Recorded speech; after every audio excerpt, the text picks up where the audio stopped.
Mummy હા બેટા, આજે શેનો રોટલો બનાવો છો? હું ચીલની ભાજીનો રોટલો બનાવું છું. અચ્છા, એ શું હોય છે વળી? ચીલની ભાજી આપણે સાબરકાંઠામાં લગભગ બધી જગ્યાએ થતી જ હોય છે. ખેતરોની સાઈડમાં થતી હોય છે. હા, કે કોઈ પાકમાં પણ થાય. બરાબર. પછી કેવી રીતે બનાવવાનો? ચીલની ભાજીનો રોટલો બનાવવા માટે ચીલ લેવાની, ચીલમાં આદું અને મરચાંની પેસ્ટ એ રીતે બનાવી દેવાનું, વાટી દેવાનું. પછી એમાં બધા જ મસાલા કરી દેવાના. લોટ શેનો લીધો છે? મકાઈનો લોટ લીધો છે. ઓકે. હળદર, મરચું, મીઠું અને અજમું. ઓકે. અને એ રીતે આ રીતે મસળી અને પછી આ માટીનું વાસણ છે. બરાબર. એમાં રોટલું બનાવી દેવાનું. બનાવીને નાખી દેવાનું. પછી એકદમ સરસ ચડવવાનું.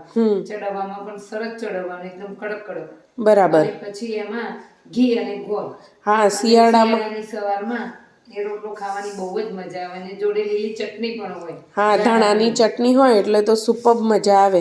શિયાળામાં સાબરકાંઠાના લોકોએ ખાસ આ આઈટમ ટ્રાય કરવા જેવી છે. અને જો તમે બનાવતા હોય તો કમેન્ટ કરજો.